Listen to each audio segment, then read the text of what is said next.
Hey everybody, this is Hazeman here. I'm here to talk about my reaction to the 18th episode of the second season of My Little Pony Friendship is Magic. A Friend Indeed.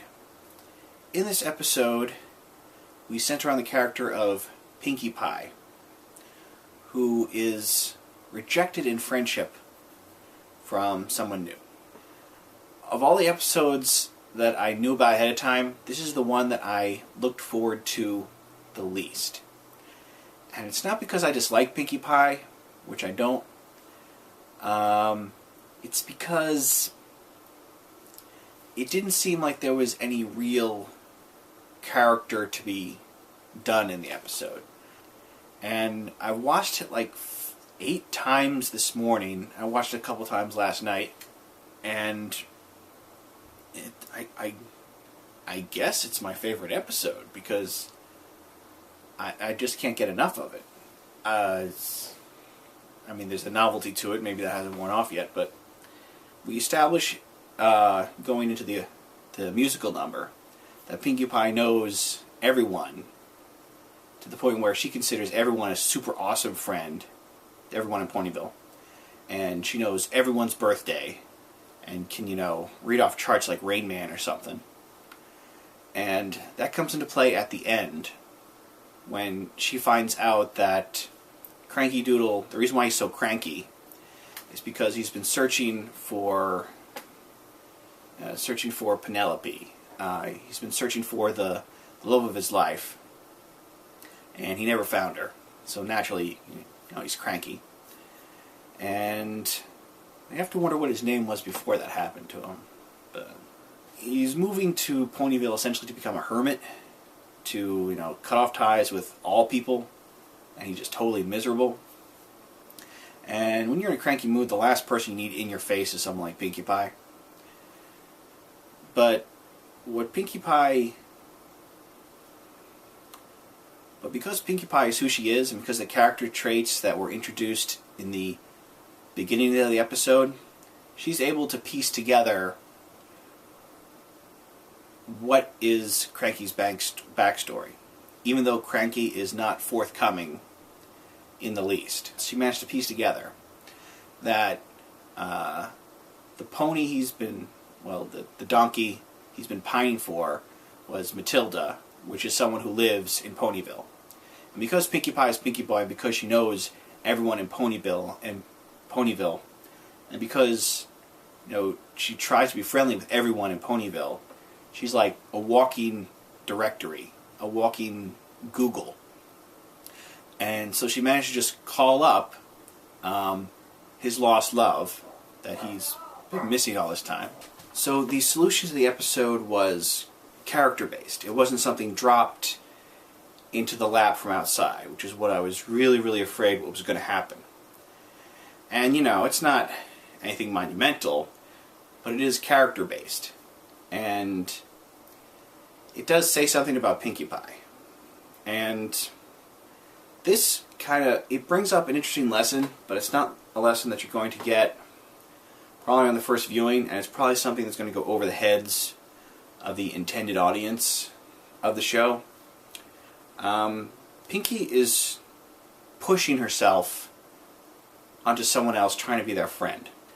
And she was, not to be harsh on Pinkie Pie, but she really was pushing herself onto him because she didn't want to be rejected. She didn't want to feel that she couldn't be friends with somebody. The whole exercise of her endeavor was about her. And she was thinking about, what can she do to make a friend? What can she do to accomplish her goal? And, she really wasn't thinking about Cranky Doodle. She wasn't really concerned about what he wanted or what his perspective was. She just assumed that she knew best for him. And that's really the whole problem of the episode, I'm sure they would become cordial over time, if she had just given him space. which is obviously what he's into. But that's not what Pinkie Pie wanted. Pinkie Pie wanted instant smiles, instant friendship. She wanted things to be done the Pinkie Pie way. And so she was pushing her point of view in the world onto someone else. And of course, it led to a downward spiral of disasters that even Pinkie Pie could recognize were, pretty bad.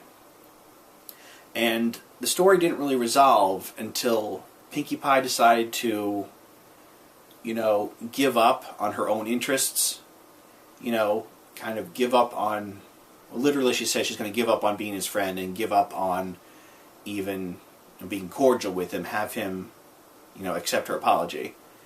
She gives up on her interests and she starts thinking about what Cranky Doodle wants and tries to understand him and understand his view of the world. And it's only when she makes that leap that, Cranky Doodle finally comes around and smiles. It's a short story format, it works, And I think, you really have to sit back and think about it for a while, but, I think this is probably the best friendship lesson, that we've ever really learned in this show, because it really, really stresses the point of, to be a selfless friend, you need to be selfless. You need to not just, sacrifice your things or your time. You have to sacrifice your point of view. And, I think that's pretty deep. And when you combine it with the little touches in this episode, like we zoom into Pinkie Pie's brain. I know that's a very scary prospect. And we find that all of Pinkie Pie's thoughts are animated with cut-out felt animations. I thought that was kind of brilliant in a really, really twisted kind of way. A flashback of how Cranky Doodle and Matilda met years ago and, fell in love in kind of a Cinderella type situation.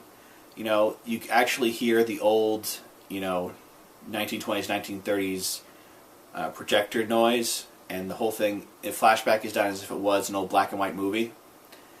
I thought that was kind of clever. So you have, those visually arresting punches that punctuate the episode, combined with a kind of a strong character piece and an outstanding musical number. And plus there's a ton of background cameos. It's really there for the fans. Those reoccurring, the Bon Bon, the Carrot Top, etc., etc. They're all in there, and they're in there in force. Derpy Hooves isn't, though. And this, I thought, was probably the funniest thing about the episode for the discerning brony eye, is that they hide Derpy Hooves not in the huge crowd scene, which you would think would be what they would do, but they actually hide her in a snow globe.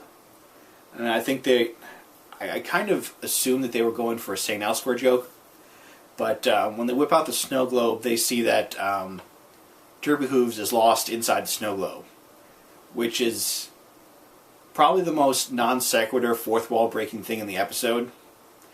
And that's saying a lot because it's a Pinkie Pie episode. I thought that was pretty funny. So I'm a Where's Derpy game player. I love that game, so I got to give him 2 thumbs up for that. So all in all, I'd say great episode. I'm going to listen to that song a few more times.